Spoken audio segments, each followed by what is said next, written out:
Okay, welcome everyone. Please come in. There are some seats still available. If you need extra chairs, please grab one from the side.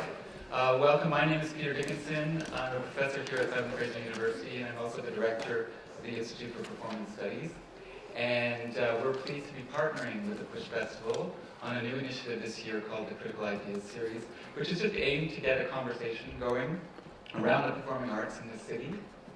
We began that series last week with a discussion about voice in performance, and this week we're continuing with a discussion of dance aesthetics, Vancouver dance aesthetics in an international frame, coming off of last night's performance of Monumental. Many of you were probably there. I just want to plug next week's final panel presentation, which is on theatre and performance in Canada today. Our starting point for that panel is actually Jordan Tannehill's recent book, Theatre of the Unimpressed. And we're going to have a bunch of critics and theatre makers and the like, sort of using that as a jumping off point to talk about sort of what's vital in Canadian theatre and performance broadly defined today. And that is uniquely going to be taking place in the cinema on the third floor in this building, and it starts in the morning at 10:30 and goes until noon. So please join us for that conversation. When Joyce Rosario, Associate Curator of PuSh, and I were tossing around ideas for this panel, or for what the three panels should look like, I said immediately, I think, the first one of them has to be on dance and dance aesthetics, because as many of you know, that's my thing. And I am totally in love with the Vancouver dance scene, and I'm excited and pleased to welcome 7 of local dance practitioners who are making exciting work and have been making work in the city for many years. I'm just going to lay out the format for our panel before I let each of them introduce themselves. And I posed questions in advance to our panelists. So we're really going to make this a conversation, a roundtable, in which we want all voices to participate, time permitting. And so I'm going to read out a question, and we're going to have a lead-off intervention from one of the 7 panelists, and then other voices can join in, including members of the audience, and I'll try to keep to time, and then we'll move on. There's a range of issues to discuss.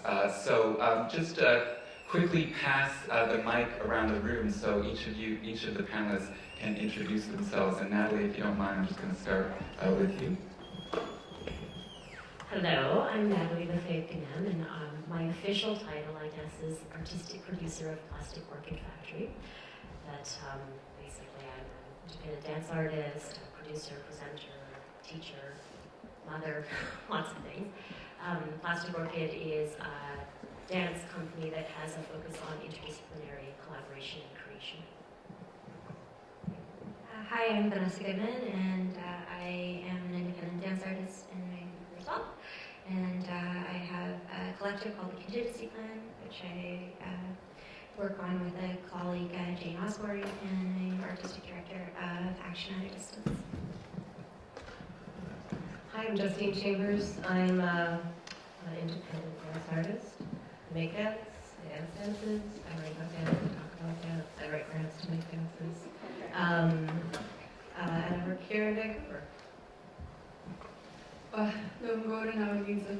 Some children's and why at a pouch what the way you think that books Amadi don't wash the Amis. Like you was for sailors must be Squamish at a slave to Ilgam. Lexism,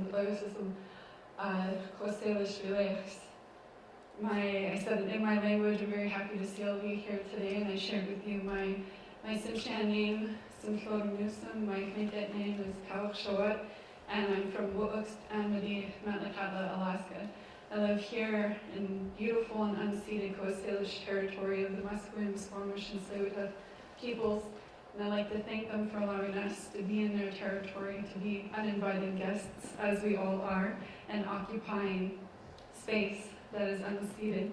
And I'd like to also thank Peter for the invitation to be on the panel today.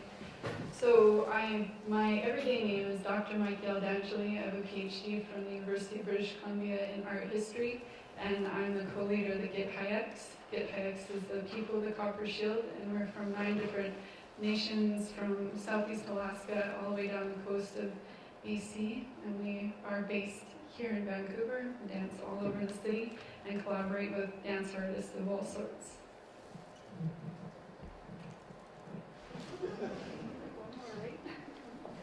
Hello, I'm Ziyian Kwan. I'm a dance artist in the city and have been practicing for the last 30 years. And in the last 3 years, I started creating work with dumb instrument dance, of which I'm not the director or the producer or anything. I'm the body. And yeah, like that.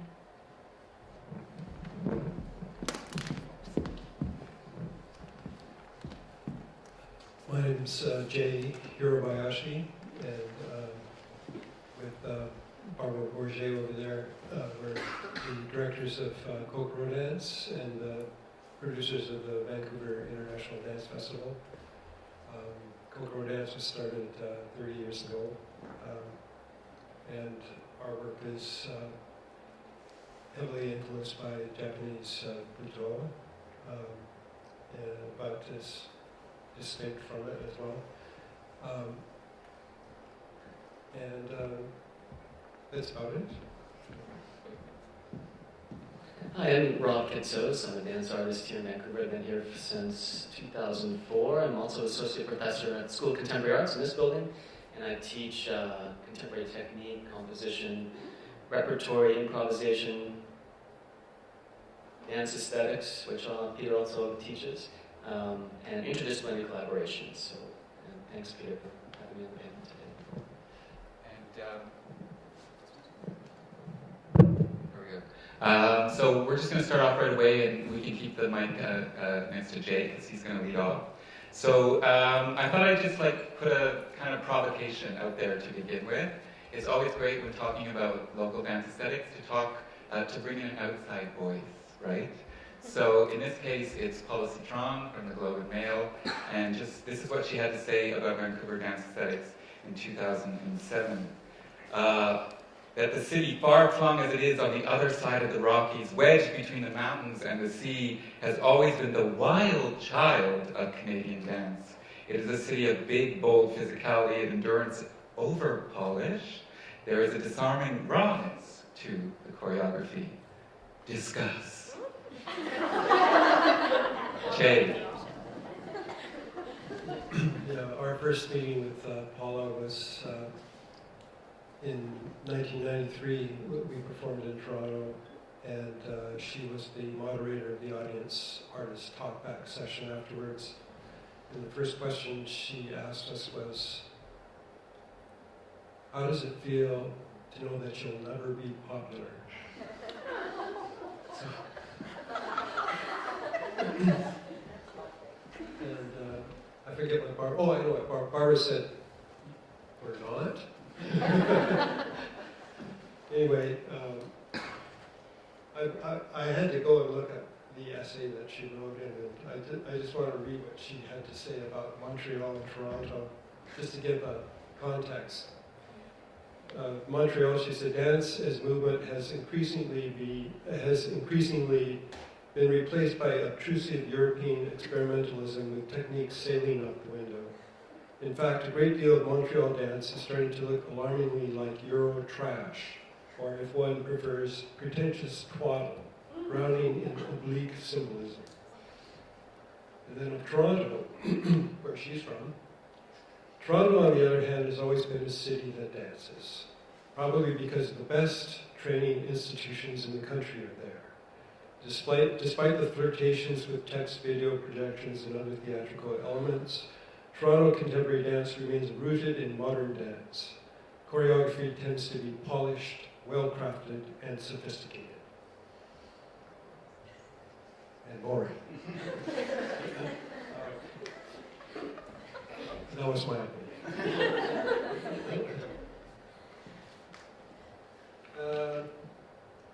Yeah, so I think it's, as she says in the essay, it's really dangerous. Well, she doesn't say that, but it is dangerous, I think, to try in one sentence describe Vancouver dance, and the reference to lack of polish is enigmatic, I think, at best. I think certainly that show last night was an example of polish, but I don't know what polish has to do with anything, frankly. To me, it has nothing to do with art. So I thought I'd talk about something else. I thought I'd read this quote from John Berger, from a book called Keeping a Rendezvous. He wrote, "I can't tell you what art does and how it does it, but I know that often art has judged the judges, pleaded revenge to the innocent, and shown to the future what the past suffered, so that it has never been forgotten.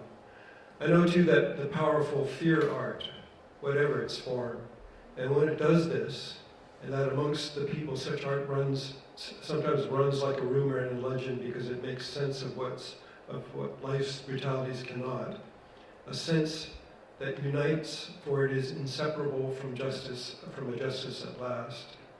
Art, when it functions like this, becomes a meeting place of the invisible, the irreducible, the enduring, guts and honor." Anyway, I think that all of us aspire to that, and none of us achieve it. And that, I don't know, I think that personally, none of us feel that we achieve it. Others may judge it differently. They may find something and call it art. But I think that what we pursue is what in Butoh, there's a Swedish Butoh artist named Ziyian who said that to do Butoh is to do the impossible, is to try and achieve something that's not possible. But you nonetheless continue to try to achieve that impossibility. So I think that each of us in Vancouver does that in their own distinct way, and that it's I can't find a way of lumping everybody into the same neat box that Paula is able to just by saying, well, we're the wild child in it, and it's because we're unsophisticated and because we don't know what's going on in the real center of the universe, which obviously is Toronto.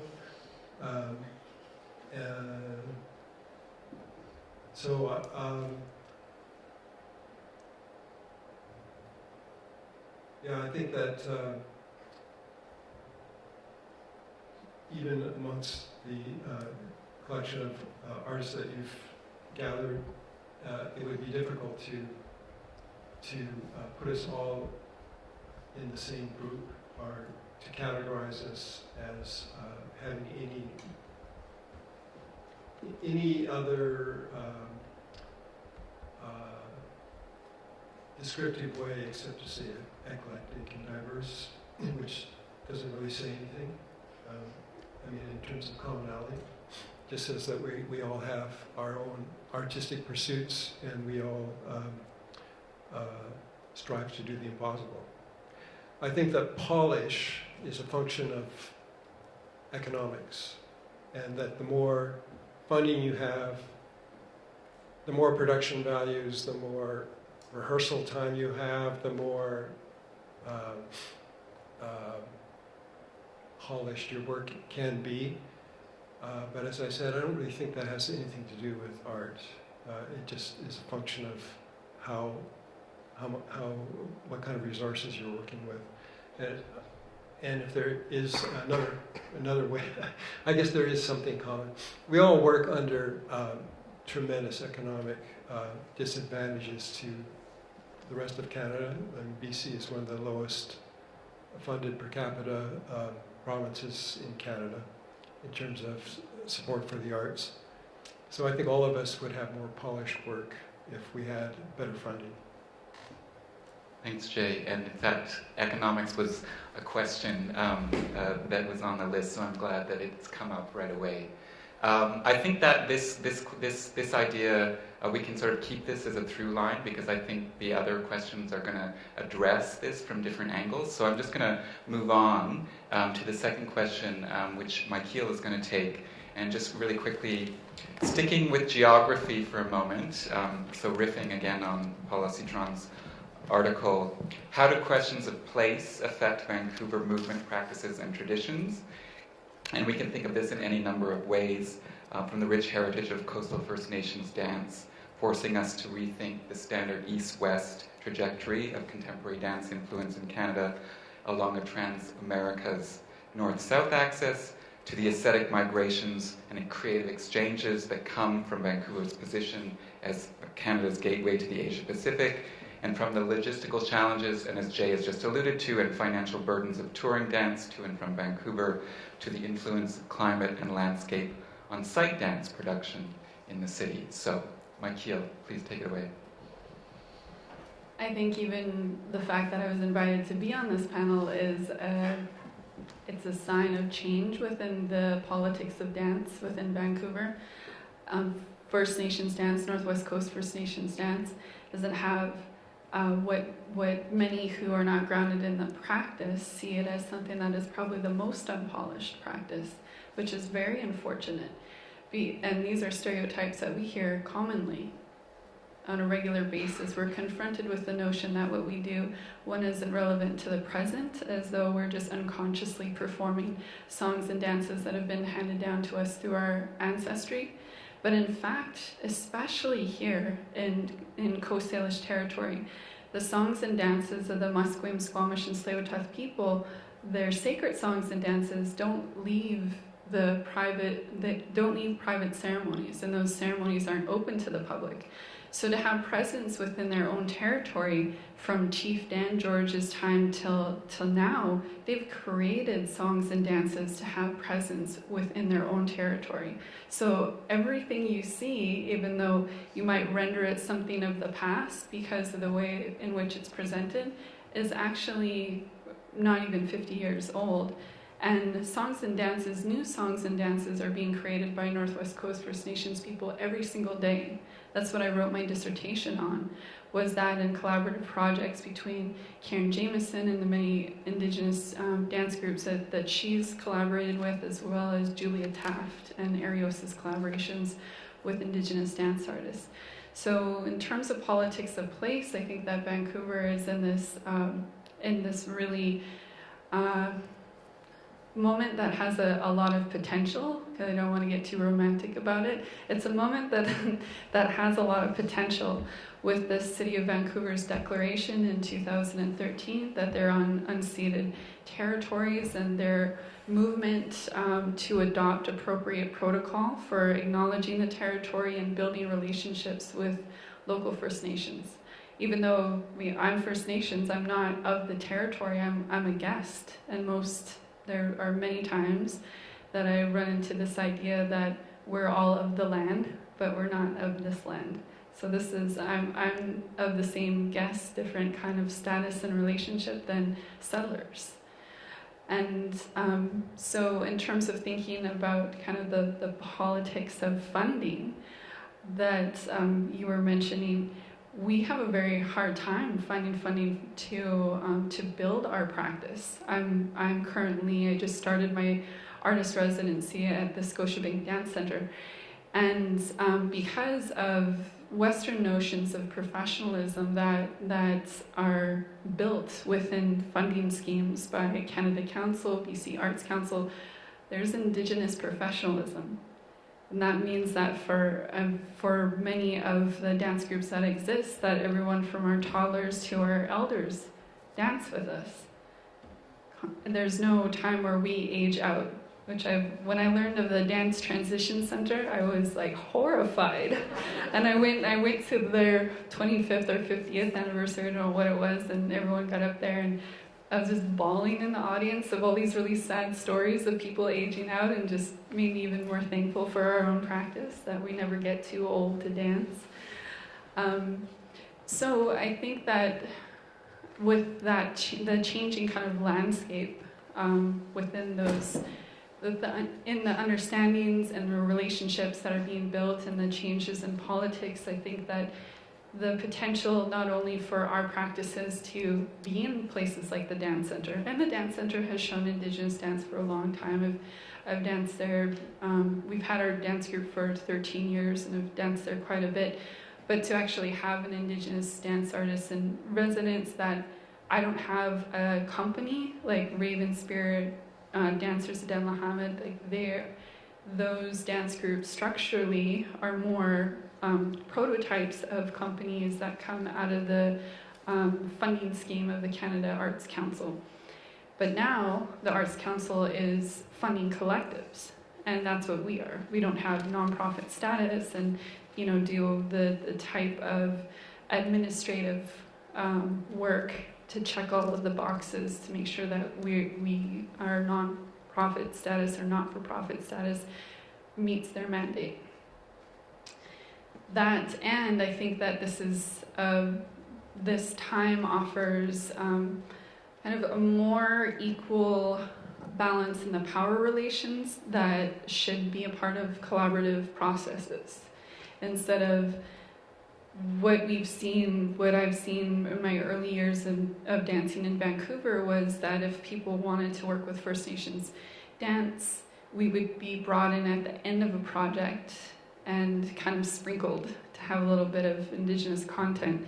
And especially when reconciliation funding, the deadlines last year, it was pretty horrid. Some of the proposals that we were getting from people, we had no idea, to try to fill that requirement so they can get reconciliation funding. But now I'm seeing with, especially with companies like Ariosa, a place of true collaboration where there's balance in those power relations, where there's mutual respect of the complexities and sophistications of our practice as well as those that we're collaborating with. Thank you very much. I'm just wondering if anybody else wants to follow up or jump in. I think the interesting mention of Ariosa there and the connection between the site work that they do. If anybody has some thoughts, or we can move on to the next question. I just had a quick question. Canada Council is changing their structure. I'm just wondering if you know, from what I've heard, they're also changing the structure for Aboriginal works and emerging artists. And is that going to get a better situation in terms of funding? I'll have to take a close look at what those changes are, and those changes were just announced recently, that there's two areas of funding that they're going to be focused on: disabilities in the arts and Aboriginal funding. Not that they're related at all, but those are the two things that they're focusing on. But I'm familiar with their funding scheme, and I haven't been able to spend time with it yet to see exactly if things are going to get better. I hope just the fact that they are focusing on Aboriginal arts it shows that oh, great. We can hear from directly from. Thank you very much for giving me the opportunity to answer.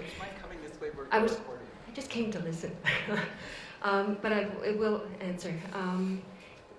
The first thing that strikes me is that it's a bit disappointing that our programs are little known, because collectives have always been eligible to the programs, the mainstream programs, and the Aboriginal programs. So that's nothing new, but there is indeed a lot of new.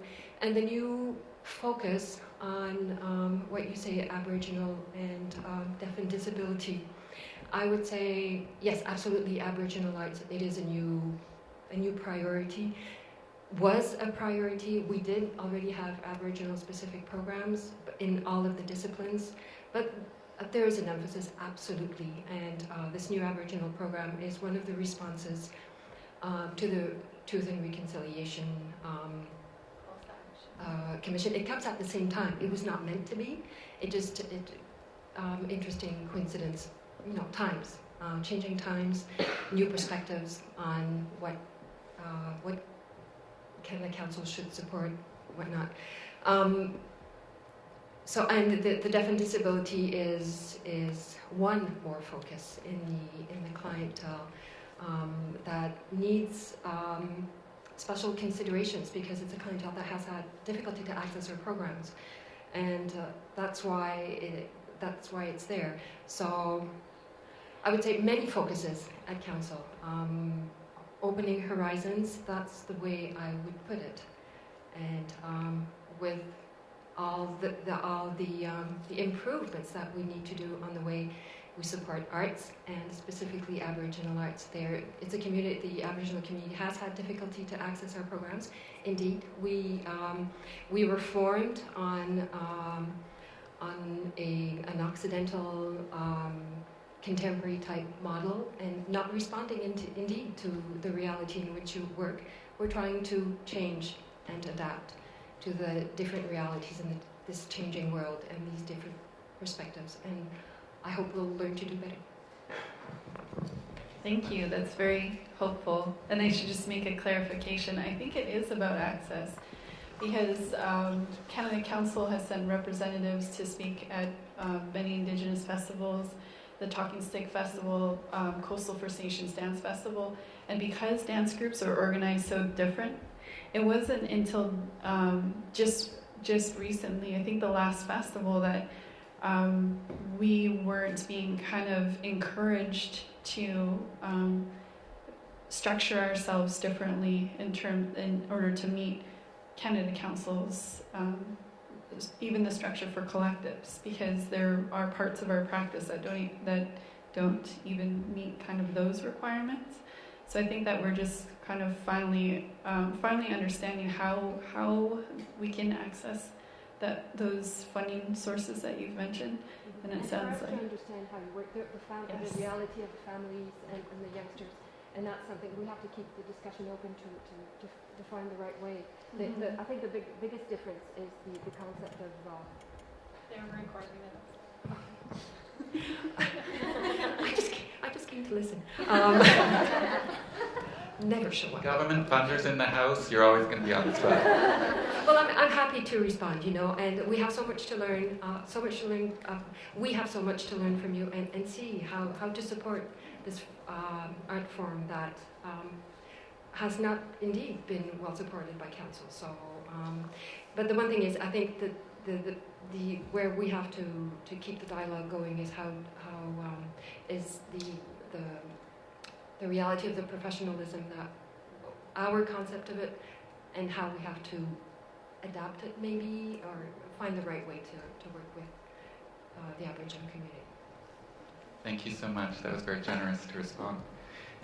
So we're going to move on to the next question, and Natalie is up for that. So we're going to talk, one of the things I love about the Vancouver dance scene is its interdisciplinarity, its cross-disciplinarity. From my admittedly biased observations over the last decade, it strikes me that Vancouver dance artists aren't terribly caught up in category labels. I could be wrong. Labeling what is dance with a capital D.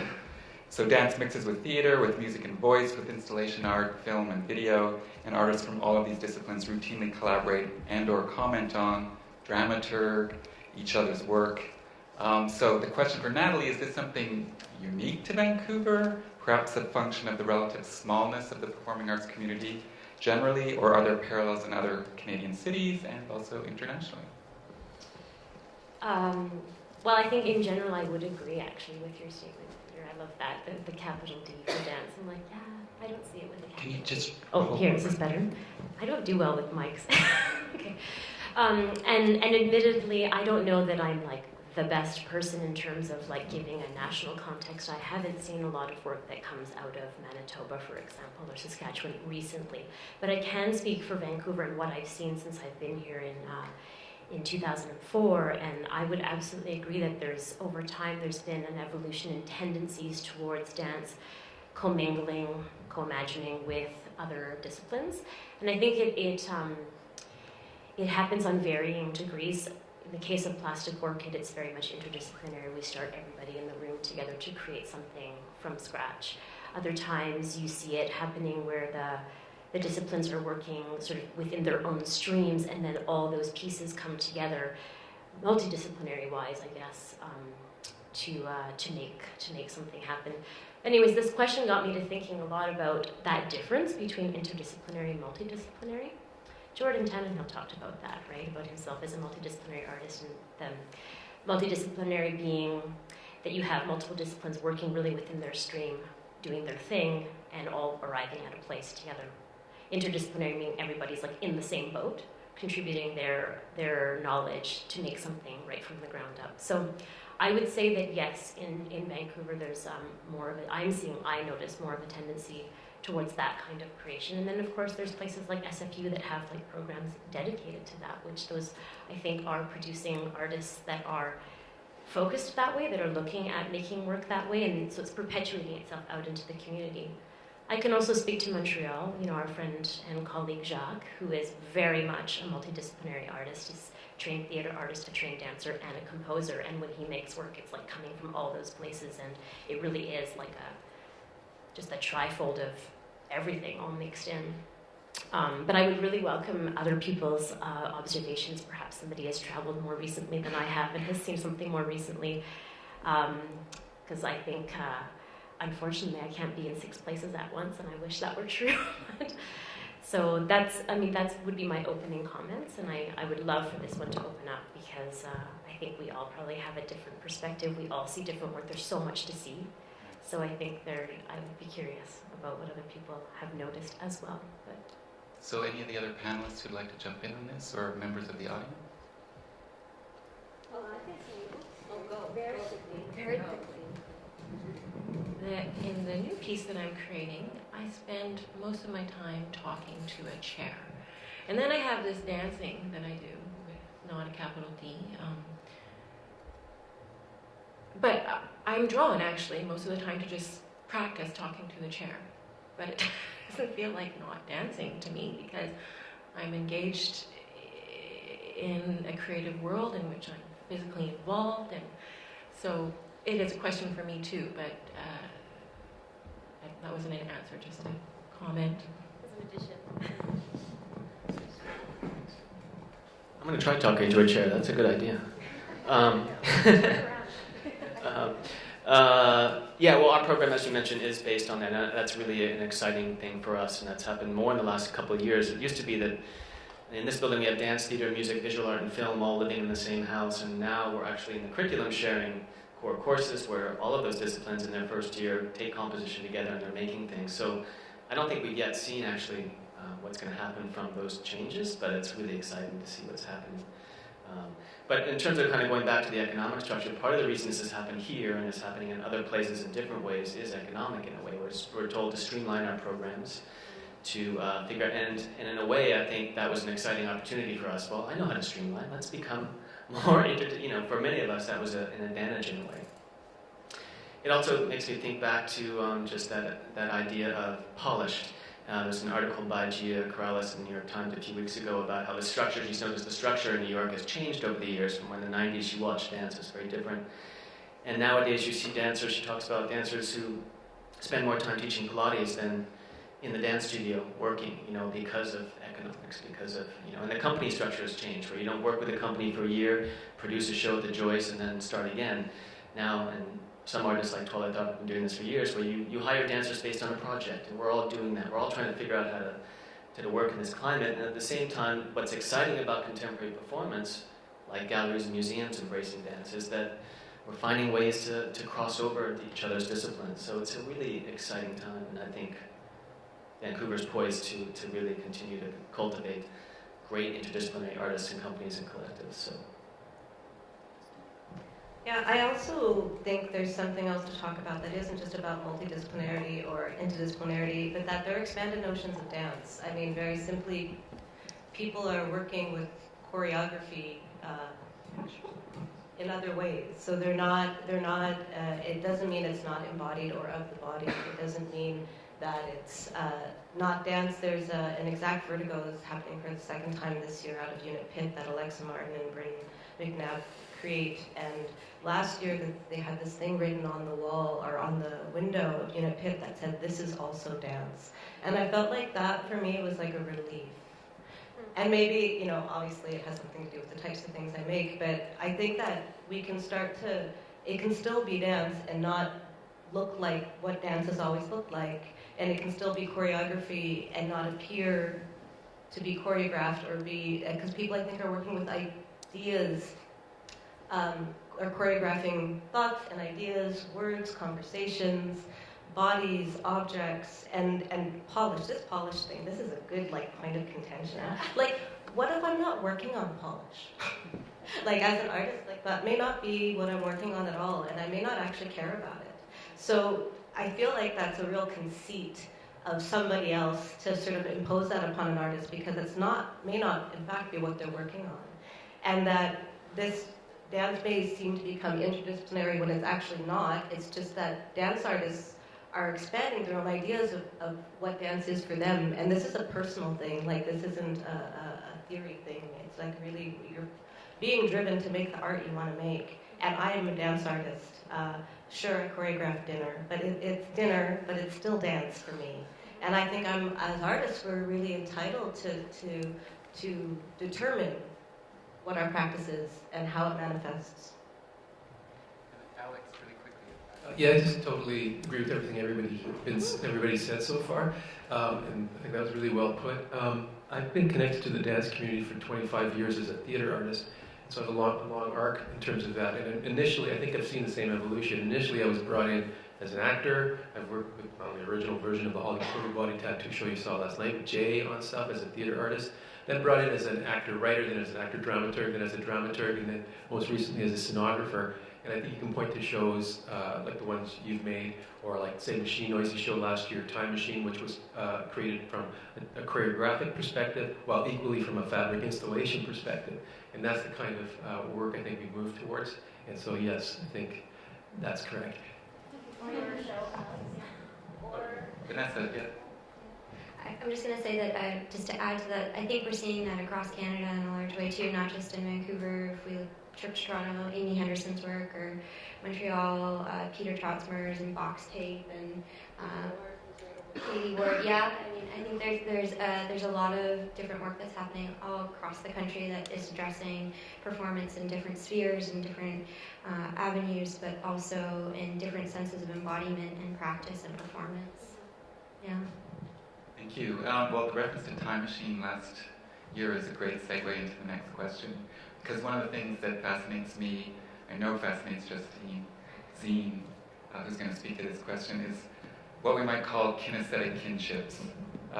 So this idea of building, it seems, from this idea that we're all connected in this community, that everybody has worked with each other, has shared a program, has collaborated.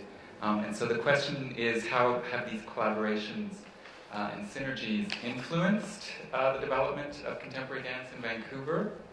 And I'm drawing here on a book that's really been influential to my thinking on this, on Dance Communities in LA by Judith Hamera, that if we think of aesthetics as inherently social, how is the routine physical labor of putting a dance show together and the affective labor involved in friends and peers making work together shaped Vancouver dance practice? And also the larger cultural fabric of the city. Ziyian. Oh dear. I chose this question not because I have any authority on the subject of kinship, but because I wanted to think about it. And I thought about it in the context of the list of really encompassing and thoughtful topics that Peter shared with us. And then I started to make dinner, and I decided I better write something down to organize my thoughts. So I hope you don't mind that I will read and speak. So dance is by virtue of being an oral tradition, all about kinship. We are connected through global practices to movement ethics that inform our processes. Our local web extends beyond to Montreal, Toronto, Europe, Asia, and other countries. And we can speak about kinship in tangible terms, which is, I think, what your question was addressing. It's obvious. Here, we all dance with each other, we take each other's classes, we present each other, we attend each other's performances, we dramaturg for each other, locally and internationally. So inevitably, this reciprocation leads to the exchange of ideas, values, and questions that permeate our work. Sometimes maybe we're conscious of them, sometimes not. Maybe we realize after the fact. It's not finite. It hardly needs to be said that without the kinship of community, we would be adrift and thirsty. Yet, being lost at sea is an essential part of being creative. I like to identify as a lone wolf, so kinship, as I was thinking about it while making dinner, has become for me a way of finding autonomy within the context of creative camaraderie. Perhaps this is part of being a part of immigrant culture, where to become a part of a new world, I think I've had to find the provenance of the wilderness of the self. In this room, each of us and all of our practices, and I was thinking to the panelists who I knew would be here, we're all connected to each other.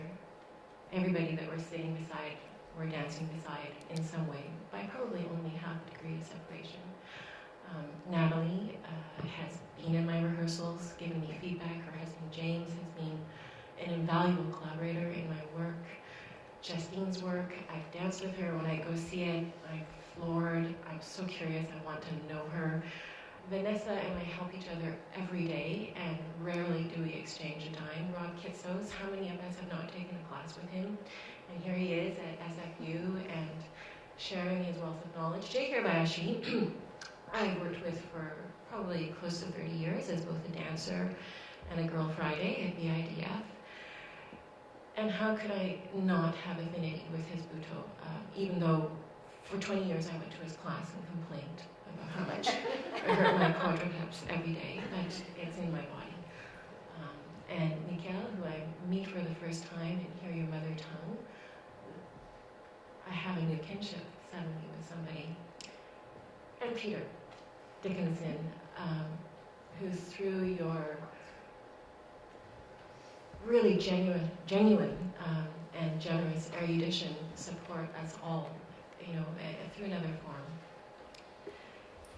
Haruki Murakami writes in his book what I talk about when I talk about running, about the toxicity of the creative act. His analogy is that there's a poisonous fish named fugu, and the tastiest part of the fish is the portion nearest the poison. What is delicious has kinship with the thing that might kill us. So here we are, tasting each other's poison, so that we can find ways to savor this sweet meat of art and life.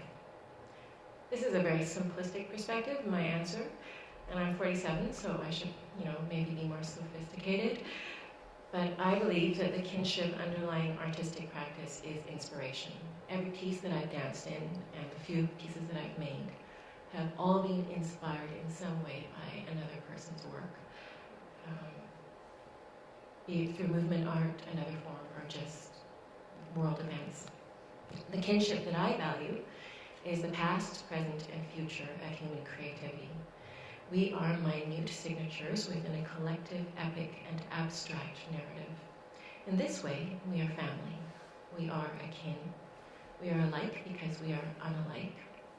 We make magic out of what is real, and we make real the unknown. Our kinship, to me, is the community of our imaginations. Thank you, Jean. That was wonderful.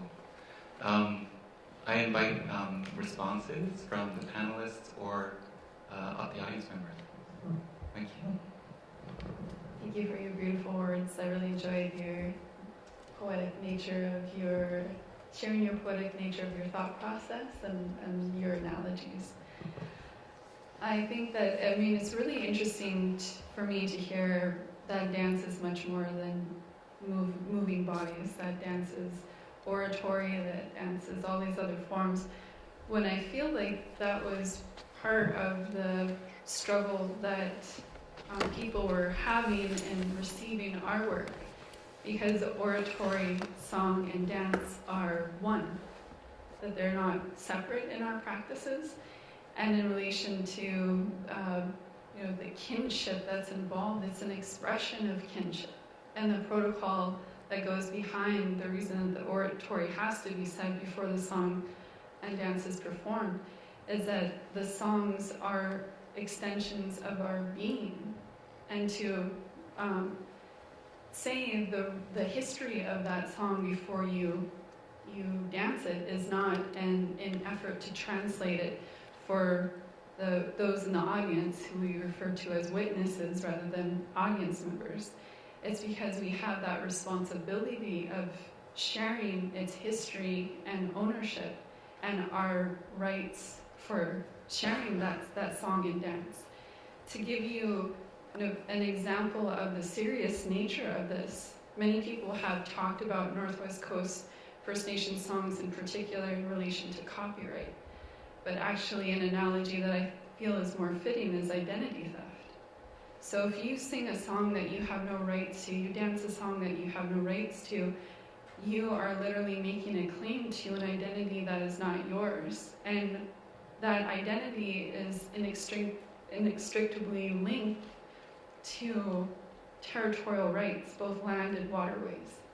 So the nature of our practice where those kinships are expressed is always in relation to where we're at in terms of whose territory we're in, but also in relation to the witnesses who are the people who are witnessing our performances.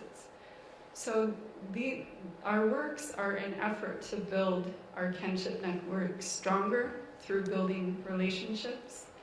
So it's, to me, there's so much that this dialogue, in which is focused primarily on contemporary, the idea of contemporary dance, but there's bridge building, I think, that is essential to bringing First Nations dance into these conversations, because regardless of the practices through which they're expressed, if they're considered to be more aligned with Western contemporary practices or Indigenous contemporary practices, we're having the same conversation, just not with each other. And so if you see me smiling over here, these are conversations I have with Indigenous dance artists whose work I write about on a regular basis. So it's a real privilege to be a part of this discussion, to bring what we are thinking about, and there's a huge diversity in that, but to start to connect it to this larger discussion. Thank you. So I just want to acknowledge, speaking of kin, that Max is in the room. My baby's here. The next question is about changing modes of production and presentation models. And this came from Justine, and she's going to take the lead on this. Given that more and more works of dance in the city are being created outside of normal modes of production, a concentrated rehearsal period leading to a limited run on a concert stage, how have traditional presentation models adapted or been challenged? What still needs to change? And I've asked whether festivals in the city like PuSh, the IDF, Coastal First Nations Dance Festival, Dancing on the Edge, Dance in Vancouver, have helped facilitate this in any way. Like Ziyian, I wrote things down because my brain is full of holes. I'm a new mom, so my brain is full of holes.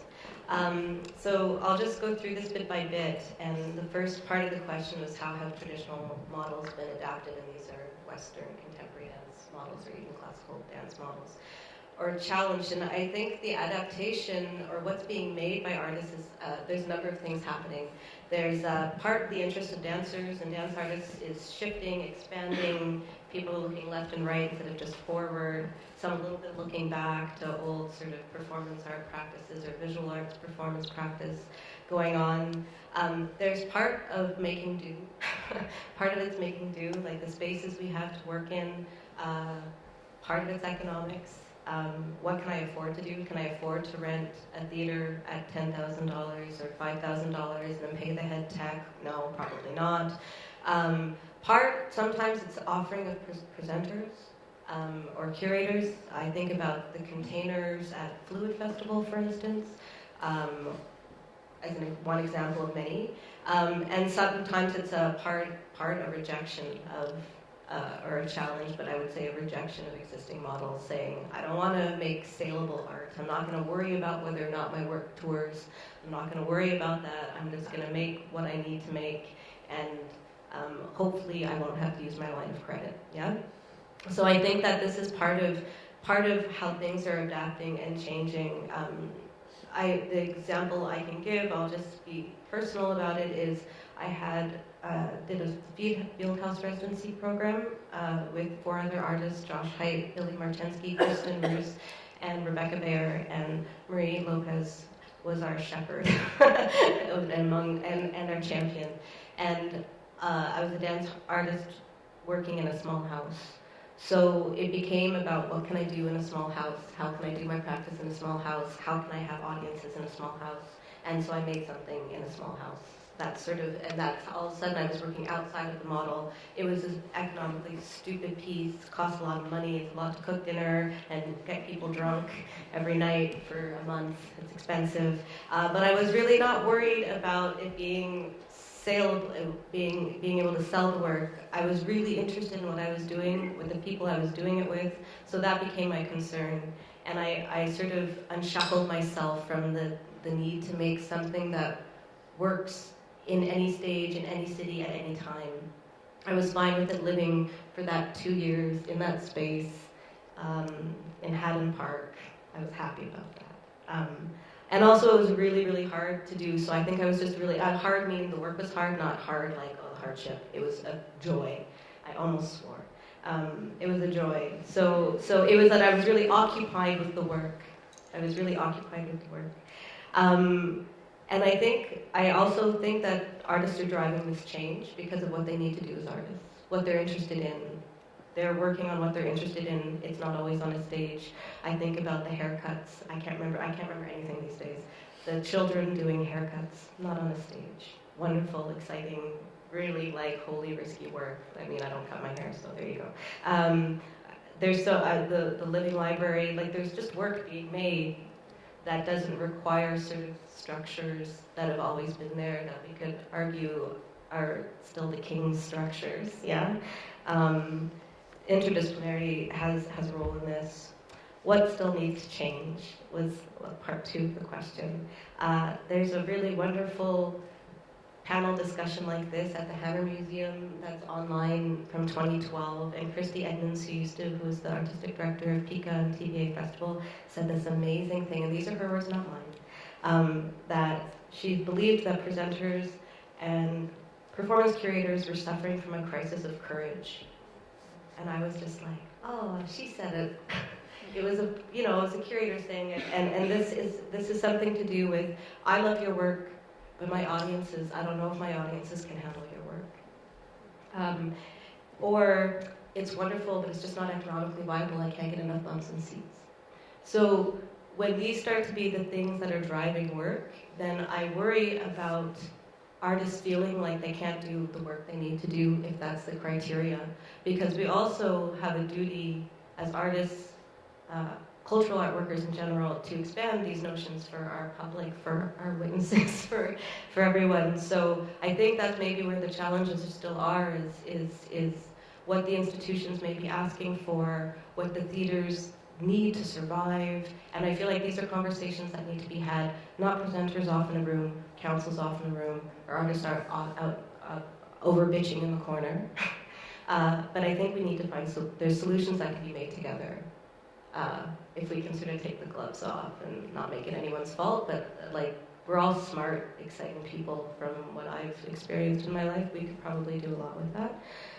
That's my part 2. Part 3, have different festivals and presenters facilitated this? Absolutely. In my experience as a viewer of artwork, as a maker of these really economically stupid projects, yes, because I've been supported, I've seen my colleagues supported by the Dance Center. The Dance Center lets me do so many things that I didn't think they would let anybody do. I'm like, how about this one? And they say, okay, sure, how's that gonna happen? I'll make this and we do it, and it's amazing. Dancing on the Edge has been and supported me and many of my colleagues.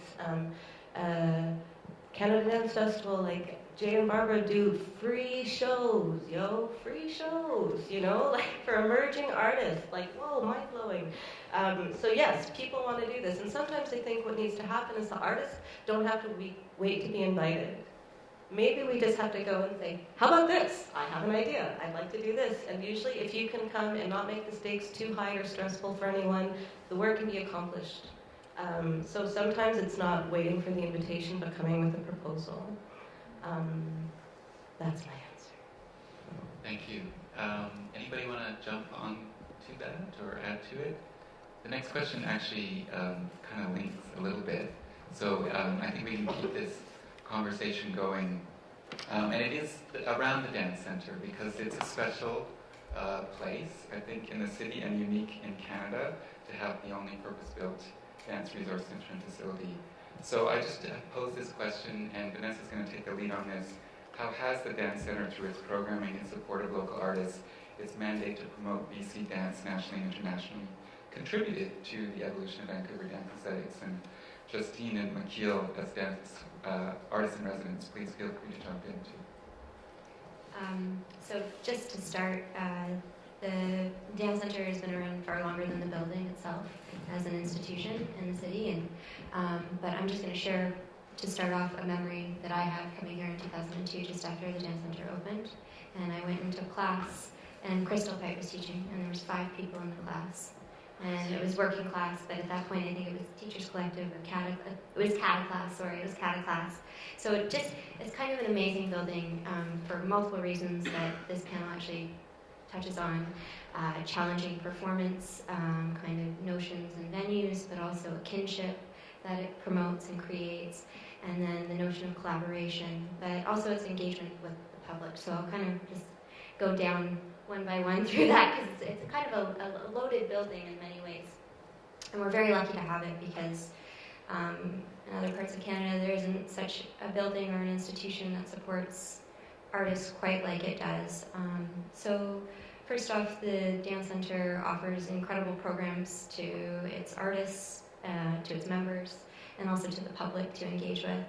And it's a simple application process, and they go through a jury selection, and they choose who they're supporting throughout the year. And it's been a remarkable place because as an artist in Vancouver, you get to see what's going on in the city, but also the multiple facets of work that's being created. For me, it's been an amazing place because it took a risk on me as an emerging choreographer and supported my first full-length work through one of the awards. And what that meant is that I had the support of creating the work in the theater, in the Ferris Theater, and also of the technicians and of its staff and its administrative staff as well. And it really kind of blows open the notion of I think, just a presenter working in an isolated scenario, because it's really a place of opportunity and discourse, and it works on a national level as well, through programs like Triptych and Migrant Bodies.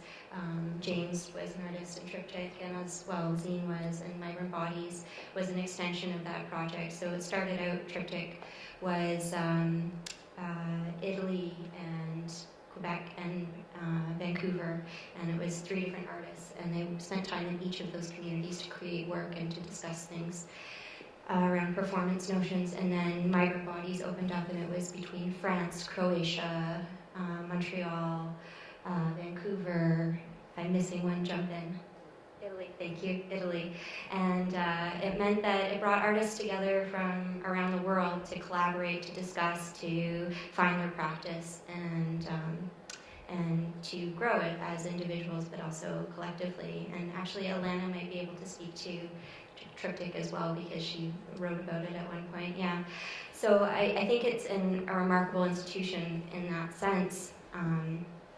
And you walk in the door and you experience multiple things going on multiple floors. You have Ballet BC on the top floor as well, which is a very unusual part of our community that the the ballet company is entrenched in also what's going on in the contemporary community, and we're exposed to those artists coming through the building and that discourse and that exchange that happens on a daily basis.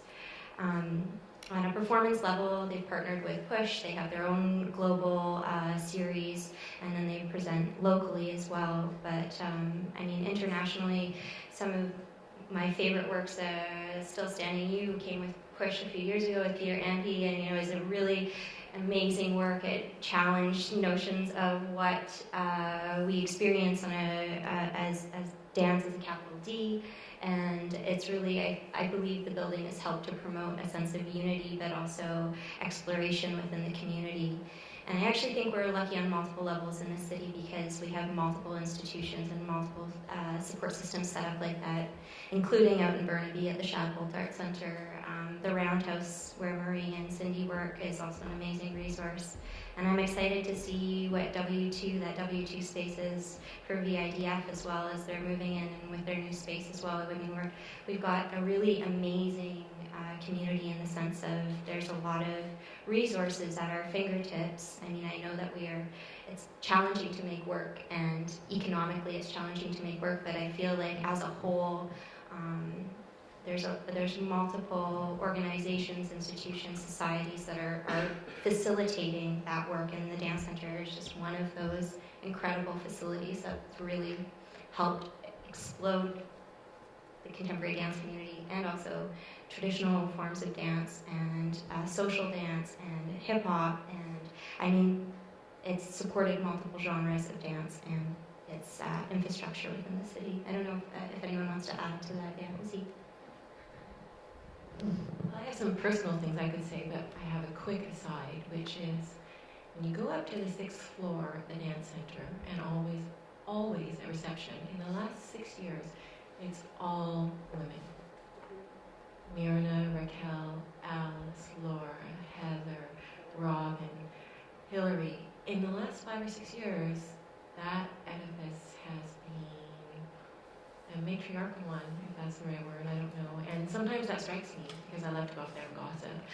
And so I think it's kind of cool. And certainly, like, I only began choreographing 3 years ago, and the first thing that was ever presented of mine was I was making soy milk in the lobby, and talk about other forms or whatever, and telling people's fortunes through the I Ching. And they were like, sure, do it.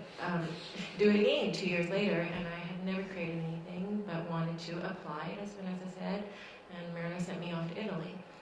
And had never created anything, and then I call it dumb luck, that's why my company is called Dumb Instrument Dance, had a resonance. So there is, I think, contrary to what sometimes might be perceived, I believe that the ladies at the Dance Center and the board and the artistic committees who help make decisions really have a mind to support in an inclusive and far-reaching way the artists in the city. I haven't known Vancouver without the Dance Center, but I couldn't imagine like not having a place to go and like drop something off for somebody to pick up at the reception. Like it's so functional that way too. And I know that sounds silly, but it's like a place where you can just be like, oh yeah, we'll just meet in the lobby and we'll go upstairs or we'll have a conversation. And so there's lots of work that happens in the studio, but it's like in the hallways. It's like a little Google campus in a way. Like it's like there's a lot happens just in the bathroom while you're like, you know, and so that's pretty neat too. And there was something else I wanted to add as far as now I forget. Oh, see my notes. I don't have a notebook. So shoot. Oh well. Anybody else? Elena?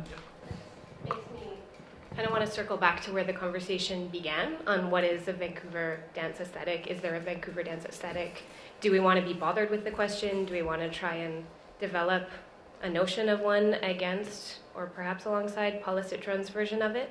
And this links to my PhD research, which is looking at the geography of Vancouver and at the various movement policies on even looking at urban design, and asking about the architecture of the city and the topography of the city and how that shapes our movement. And in a broader sense of choreography. How do we walk down sidewalks, but then also how do we create site-based work? How does Ariosa mount a piece, its first piece in Vancouver, on the dance center at its opening? And it seems to me, I'm tempted, although the impulse to essentialize a Vancouver dance aesthetic makes me shudder. At the same time, it seems like our work is so radically grounded in this place that it's hard to imagine that there's not something distinctly Vancouver about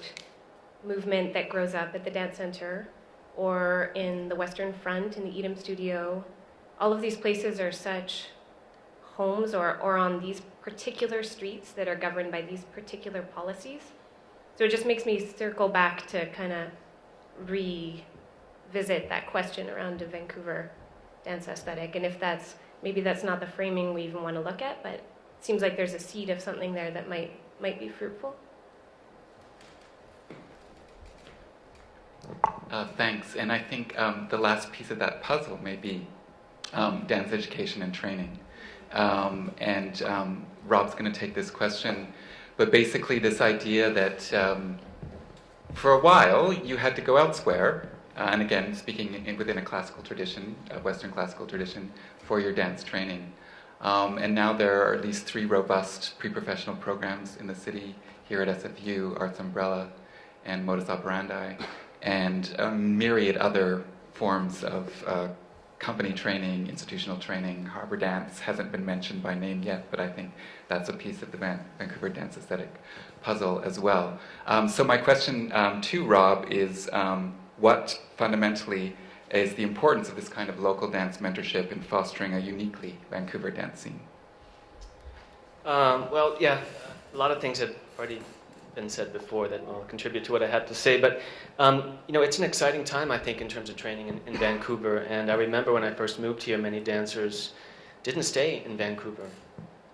Just not more than 10 years ago, a lot of people I remember talking to, they'd graduate from different programs and didn't feel like there was a way to keep training. And I think main dance was just finishing when I first came here, and I don't know much about main dance, but I felt like that was an attempt to kind of have this. And now I feel like, particularly now that the School of Contemporary Arts is downtown, it was much harder when we were up on the hill. I felt like, I don't leave this building very much, and when I was in Burnaby, that was weird. It was in this like bizarre, different climate place. So now, when I advise students, and it makes me think what Justine was talking about in terms of just making work that you're curious about. We're trying to, I feel like the number one thing we're trying to do with students, and this happens with young people at a different time in their life when they figure out what it is they really want to do, how they really want to move, or what they're curious about. And sometimes it's long after they graduate, sometimes they know it when they were 5. And when they figure that out, I feel like I can advise them, well, this is a good program for you. Actually, you know what, Modus would be really good for you. You know what, Arts Umbrella, or go to Edam. And talking about uniquely Vancouver, I think Edam is that's the one place where I feel like that's different from any place that I know of in my travels, where this master in this country of contact improvisation teaches every day. That's amazing. And now they have a program now for apprenticeships, or where people can go and study there. So there's all these incredible options. And then, Harbor Dance, I'm just going there a couple times when I've had the opportunity to work with the Modus group. That definitely feels like that's another kind of hub of different aesthetic. And Kokoro was there for a long time, and it's exciting. They're going to be down at W2, which they're going to be right next to our building, and have another base down there. I also think of people, Chick Snipper, I was just mentioning this too in the conversation the other day, is back in town and just came to do a workshop for some of our students. So it's interesting too that there's also these mentors. Helen Walkley is another one that recently came to do some work, and she'll take a group of people from all these different programs and who are interested in working with her particular aesthetic, and she gives them such rich information, changes their performing. So there's also other studios, like different graduates that open studios, like the Landing and the Happening, and other places where young people are getting these rich kinds of information from people that graduate from these programs, and also dancers who leave Vancouver, like Vanessa and Jane, who go study Gaga, and then they come back and bring that information back into the city, and that has, I think, an effect as well in terms of the aesthetic and the information that's here. So.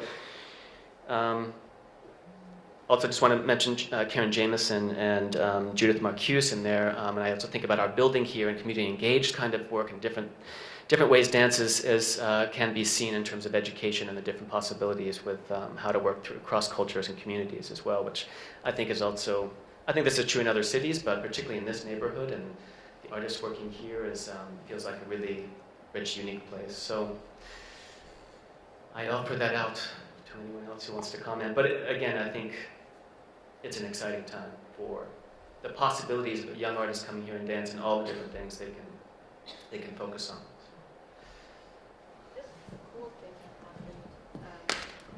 Lots of cool things happen.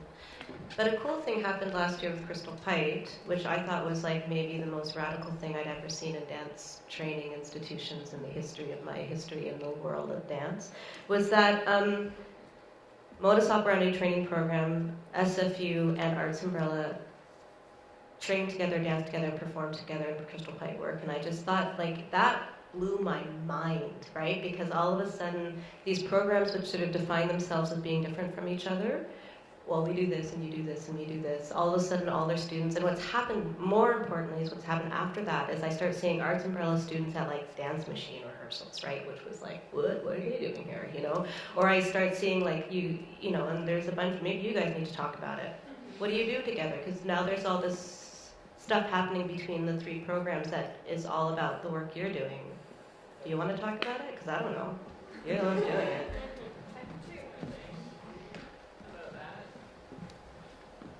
Hi. I'm a student with Modus, as are everyone in this row, but I just have a really quick story that relates to what Justine was saying. I was in a work recently by Kelly McInnes, who is a graduate of Modus Operandi.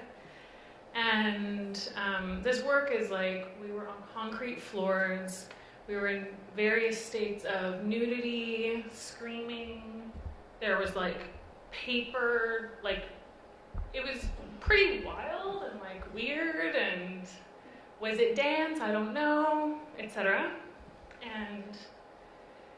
And one of the most cherished pieces of feedback that I got from it was from an Arts Umbrella student who saw it and told Kelly and told us how much it meant to them to see that. And it was cherished to me because in my mind of what an Arts Umbrella student values in terms of dance and technique and aesthetic was very different from my perception of what that person might value.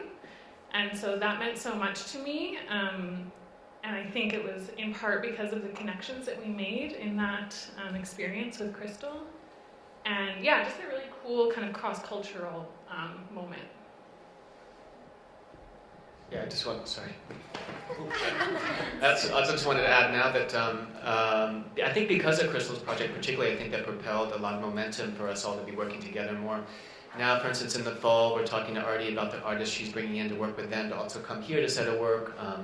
We do a lot of back and forth with Modus as well, and also the building is now open for Modus to do their winter intensive here, as does Arts Umbrella this summer. So the schools were also sharing resources and figuring out ways to collaborate more and more, which is so great. It's really great. Well, I think it's really important to talk about pre-professional training, but let's also talk about professional training, because we're all still training, right?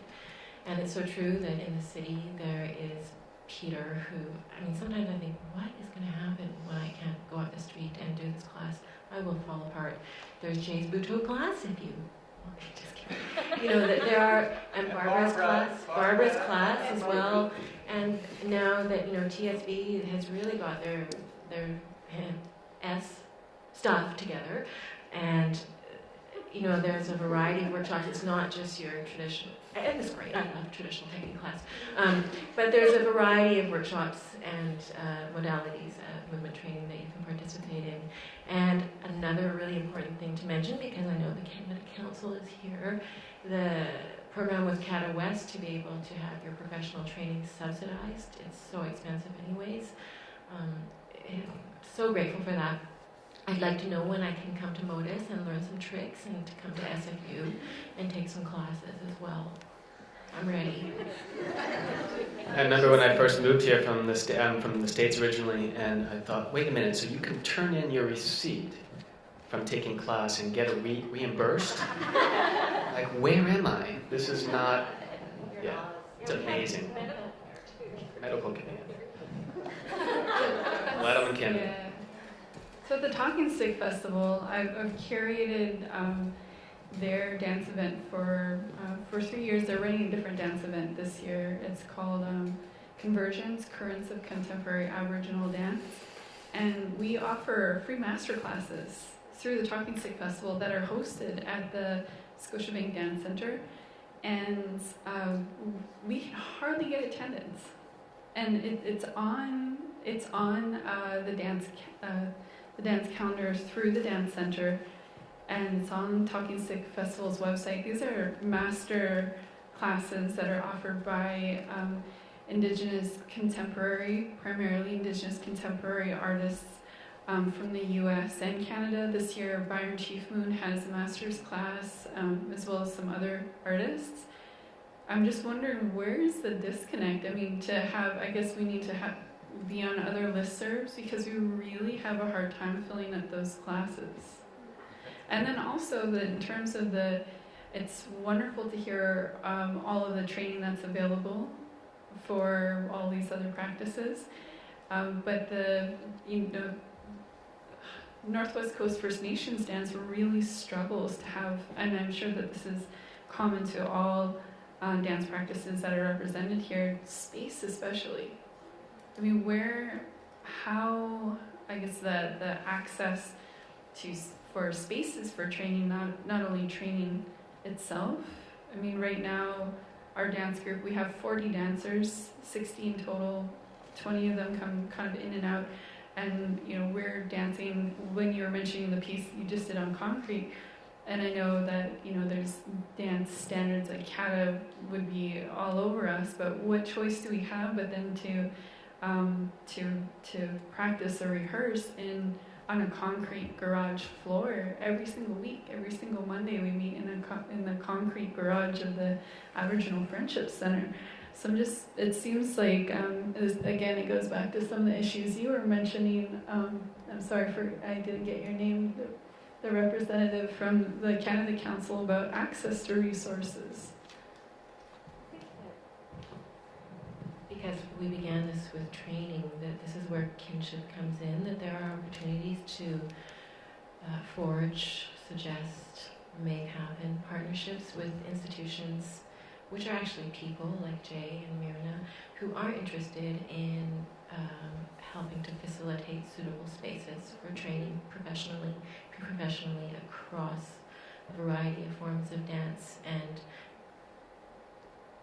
not that anybody's irresponsible, but that is in many ways our responsibility in terms of bringing forth the training that we recognize we need in the appropriate spaces because people don't necessarily know, right? To say, hey, Jay, you guys have got the idea space coming up. It's in the downtown east side. There's a studio. What can we talk about in terms of a partnership? And I know that in the theater community, there are buildings that have spaces where they're applying for funding to be able to have greatly subsidized rates for residencies for artists coming in for creative processes. But again, it's about instigating, I think, these ideas, and that it's part of what we all do, and that kinship of doing it together and realizing that people are pretty open to ideas. Yeah, this is about what I was referring to earlier about possibilities, right? Like this is this particular moment, and I'm excited about the potential and for the dance practice that for our dance practices and making these connections. And I also just wanted to mention that the master classes aren't closed to non-Indigenous people. I think maybe that might be what keeps the numbers really low, is the idea that we're only wanting to train other Indigenous dancers. So to keep that in mind, if you ever see it advertised, that it is about generating a greater awareness of our practices through the embodiment of those practices. Sorry, yes, it was kind of the point previous, but I'll maybe respond just a little bit to that as well. I think there's different things that go out. The Dance Center has its membership newsletter that goes out, and that's a really great place to list workshops, classes that are coming up. I know I look there to see what's happening in the city, and it's an amazing resource. So even asking for the workshops to be listed in that mail out it's in there. Okay, sorry. Yeah, And then I mean, going to Edom, putting up a flyer. I mean, those are just going to Harbor, putting up a flyer, making sure, dropping off stuff at working class, or giving stuff to TSV, the board, to hand out is a really great. Yeah. My point previously was a bit about how training has changed here too, but it's shifted. I've seen a huge shift over the last 10 years as the art form, as it's been evolving, as it's constantly going to be evolved, as it's constantly going to be shifting. And I just wanted to add to what Rob's point is other people are going away and coming back, or people are moving here like Justine. I've seen a real shift in the training that's going on in the city, and an awareness to different practices, and exposing with rigor still that conventional training or traditional training has, but looking outside of traditional means and of physicality, and sourcing a genuine embodiment of new practices is what I've seen in Vancouver in the last 10 years. And I mean, I'm sure it has been happening here for an extended period of time, not just those last 10 years, but in being here over the last 10 years, I've really seen a huge transformation in modalities being taught here, which is really inspiring. It's incredible how many different classes you can take in this city, from how many different masters. There's so many master teachers in this city. We're so lucky. So we had a couple more questions, but we're sort of almost at time. The last question was about who our audiences are. So rather than sort of ask anybody, and that was kind of open for everyone, I'd like to ask if anybody in the audience would want to ask a question, want to make a comment on that or anything that they've heard. Yes?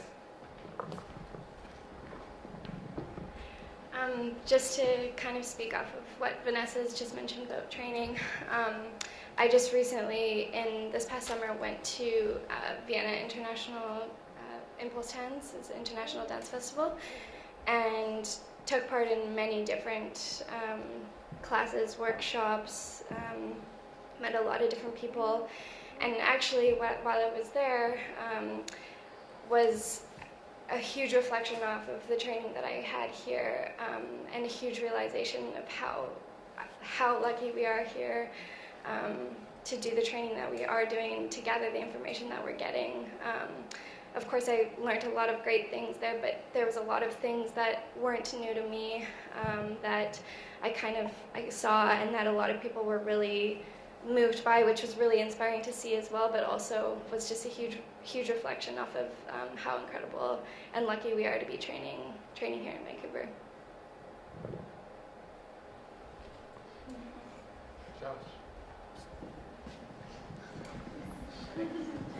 Hey, so I was curious about if someone could talk about where like young people interested in becoming choreographers train, because I get the feeling you're talking about only dance training, and I guess it's all of you are choreographers, and I don't know if you went to school for choreography or trained with anyone and made work in school, and I guess where do you go in Vancouver if you want to become a choreographer?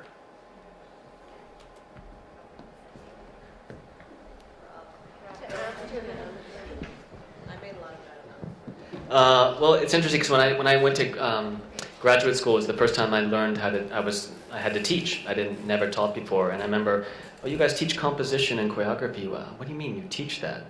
You can either just do that, or you know. And I think a lot of people think that. And you can also, you don't have to go to school to be a choreographer. You can just make work, get feedback. You just make mistakes until you get better at it, like anything else. The hours you put into experimenting with all the elements of composition and how to make your ideas readable and so on and so forth. But But in terms of where you go, I mean, I think, going to a university where they have, you have a liberal arts education, you're not just taking technique, you're taking other things. Modus does this as well. They're making, a lot of those guys choreograph, and they're talking about the composition and choreography. So being part of either postgraduate education or conservatory where those are offered, or one way to specifically train. But you can also be quite part of the community, and a lot of my favorite choreographers never went to school for it. But it's just, when I think about teaching the course, like a composition, I'm like, I'd love to be a student in this. Just to have time to think about space and play with that idea is a huge luxury. I know in New York they'll do, in PS 122, they'll do work, artists will come in, they'll do workshops, and great choreographers go in there because we don't get to train enough. We're making work, we're hustling and bustling, and to take time just to focus on how to make it is a luxury. So.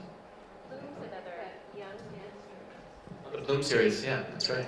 That's right. I think that if a young dancer were to ask me, because I have no university education, I would say, the more people you dance with, the more choreographers you work with, the more you're going to learn through your skin and your cells and your pores and your blood what that choreographic act is and the different approaches that people have in a very experiential way. Not to say that it's not valuable to have and that's certainly what I'm doing. But that's just another possibility. If a 16-year-old were to ask me, I'd say go out there and work with everybody, make as many pieces as you can at the same time, if that's really what you want to do. It's being vulnerable. It's also about, perhaps, because there's SFU, but if you don't have the means to go to SFU or the ability or whatever it is what I've done is invite people into the room who I know might kind of kick my ass when I made something. I had Mirna give me feedback, some of the best feedback I've ever had in my life. I made it was a wonderful thing. I asked her, so what did you think? And then she wrote me this huge email, which was a massive act of generosity. And this is why it didn't work. Because I knew it didn't work. I totally made a stinker and I knew it. But it's to have maybe the courage to ask people. I asked Barbara the other day if she would come in and look at something at some point, and I'm terrified that that's good. But I want her in the room because I know that she'll actually be honest with me. She won't say to me, "Oh, nice job, good for you." I want someone to say, "This is problematic, and this is why," the sense of rhythm, whatever. So I think that's something that's helped me because I did not go to school for choreography. I went to school to learn how to dance.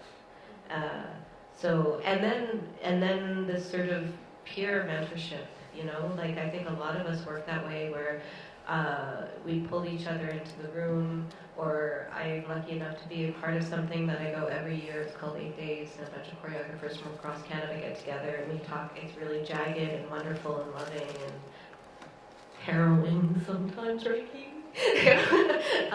And we talk about choreography and dance and each other in our communities, and you just sort of work through those ideas. So those have been ways that I've been able to get a formal education, or someone says, "Oh, read this book by Marcus Boone and read this thing," and things I would have never known about had I not sort of, so maybe it comes back to kinship again, but being ready to hear things you don't want to hear about yourself a little bit, or your work, so you go somewhere else with it, is really, really useful. If you don't have, because not everybody can afford to go to school. Not everybody, your parents will pay for one degree or no degree, and there's no parents. There's so many factors. So it's your peers probably are not terribly dumb, and they probably have things to offer. Or I found my peers have really done a lot for my making. Just to add to that, kind of comes back to the question I spearheaded about, I know in my personal experience, I found it immensely useful to have people who are not dancers, who practice in a different discipline, come in, because then they see it in a whole other light, and then it's oh yeah, that's why it's not working. Or your children too, actually. but so just when, we came back to kinship, and then it made me think, oh, well, I think part of that might be the interdisciplinary nature too, of how we're creating work that way, but also that can be a really invaluable tool in learning how to choreograph. But it's true, there's not really a lot of formalized places where you go to school of choreography. in terms of like the difference between dance training and like choreography trainings. I think we have time for one more question or comment. Hi, my name is Tareen Derrick, and I was a presenter at Talking Sick last year, and I was able to experience almost every day of it. And some of the things that I did experience was at the dance studio as an observer. But what I really experienced was how we really practice our protocol as Indigenous people. I too am from the northwest coast of BC, but everything was done with respect and honor and with a welcoming attitude. And that's what's really, really, really important for our people to get across to anyone else that is listening to us speak. I can't say enough about what I experienced in the room. People lost their fear, and they started experiencing the beauty of what dance can do and how it can heal them and take down walls and barriers that are in place. And that's what's important about art, is that we have an opportunity to break down barriers and walls that were there in the past, and they no longer have to be here in the present. So if anything, go and experience the free workshops and different things that are offered within the community. That is one of the ways that I got myself back into the community, because my background is in documentary film and story development from an Indigenous perspective. So I just heard about this the other day, and I was like, oh, I might as well go and listen, because I never know who I'm going to meet. And it's really beautiful to see people working together rather than against themselves. And this is a great place to start in forums like this. Thank you for being here, and thank you for listening. Thank you. And on that note, I think it's a wonderful moment to end. Thank you all for joining us. Please continue the conversations if you can linger. And if you can, come back next Friday for our final panel. Sylvain Schubert is here. He's going to be on it, on theater criticism and performance, theater and performance in Canada today. We're going to focus a little bit on theater criticism as well.